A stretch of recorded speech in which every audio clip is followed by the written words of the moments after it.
E aí, galera, como diz meu amigo Sloan, bom dia, boa tarde, boa noite, boa madrugada. Bora estudar a Palavra de Deus? Já se inscreveu no canal? Por falar em inscrição no canal, já chegamos a 100 inscritos, cento e poucos inscritos, e agora nossa meta é chegar aos 200. Então, você precisa nos ajudar.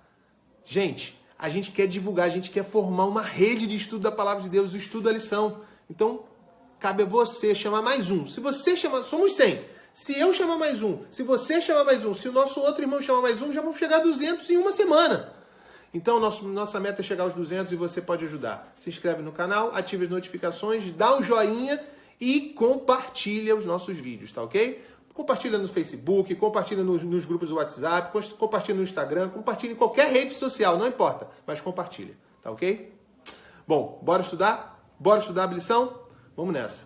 Hoje é dia 11 de fevereiro e a lição de hoje trata do significado das trombetas. As 7 trombetas é um dos textos mais difíceis de interpretar do Apocalipse. Mas se a gente pegar e ler, a gente consegue pegar alguns detalhes ali muito interessantes. Tá ok? Vamos ler então, a partir do verso 3 do capítulo 8. Diz assim: Vi outro anjo que ficou em pé junto ao altar com um incensário de ouro.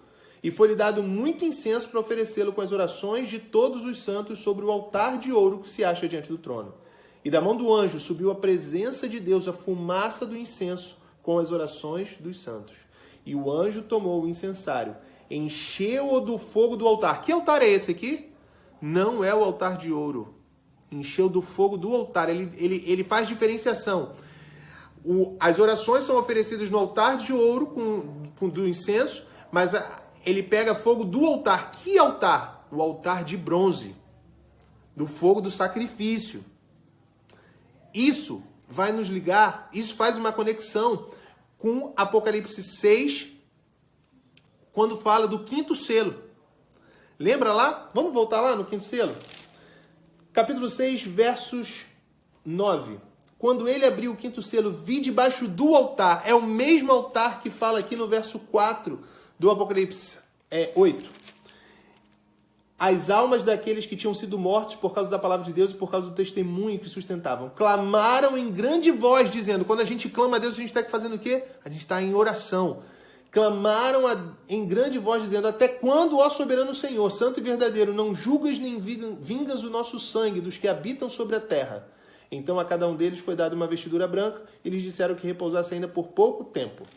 Então, essas orações aqui, de Apocalipse 8, elas estão relacionadas, estão conectadas com as almas dos decapitados, dos mártires, que estão debaixo do altar. Lembra, o altar de bronze do santuário celestial é aonde? É na terra. Jesus foi sacrificado aonde? Na terra. Então, esquece essa. Aqui não está falando de imortalidade da alma. Essas almas não estão no céu. Não estou falando nada disso, tá bom? Mas não vou entrar nesse mérito agora porque o estudo não é esse. Mas, enfim, está falando disso. Até quando? Até quando o Senhor não vai se lembrar da gente, Pai? Sabe? Aí, a partir daí entra as trombetas. Isso aqui é muito importante.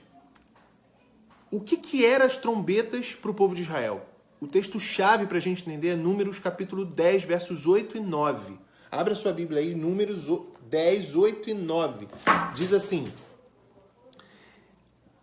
os filhos de Arão, sacerdotes, tocarão as trombetas, e a vós outros será isto por estatuto perpétuo nas vossas gerações.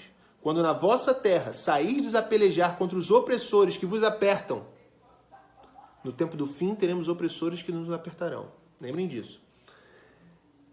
Também tocareis as trombetas a rebate perante o Senhor vosso Deus, haverá lembrança de vós, e sereis salvos dos vossos inimigos.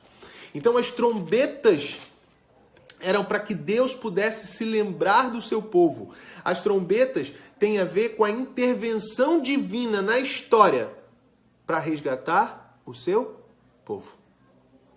Sabe?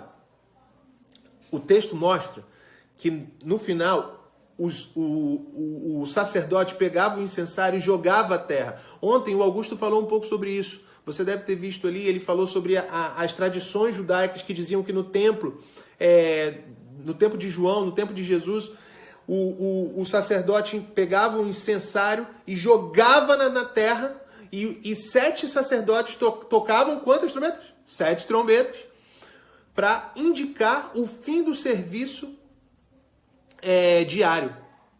Isso dá a dica de quando começa o período das 7 trombetas. Se o sacerdote aqui jogou o incensário no chão e as 7 trombetas começaram a ser tocadas, significa que esse período começa a partir da morte de Cristo. A partir do momento em que o serviço diário, o serviço do sacrifício diário se encerra.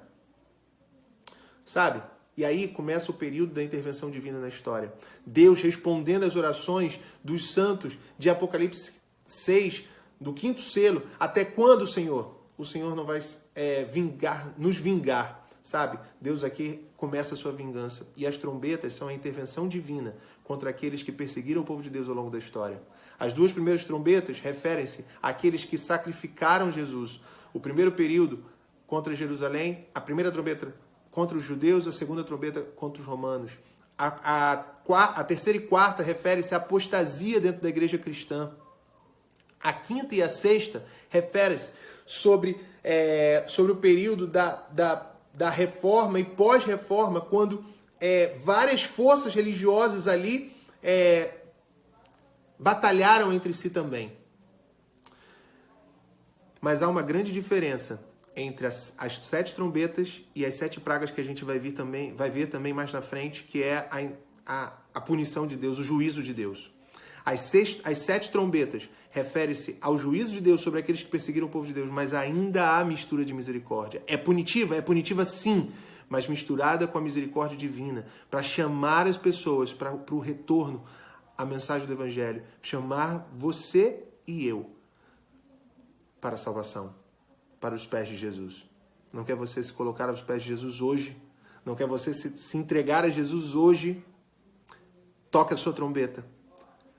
Faça com que Deus lembre de você. E sabe como você pode tocar a sua trombeta? Colocando o seu joelho no chão e orando, clamando ao Senhor. E Ele vai intervir. Se Ele precisar intervir na história da humanidade só para te salvar, Ele vai fazê-lo. Que Deus possa abençoá-lo. Um ótimo estudo para você, uma ótima semana. Que Deus nos abençoe. Amém.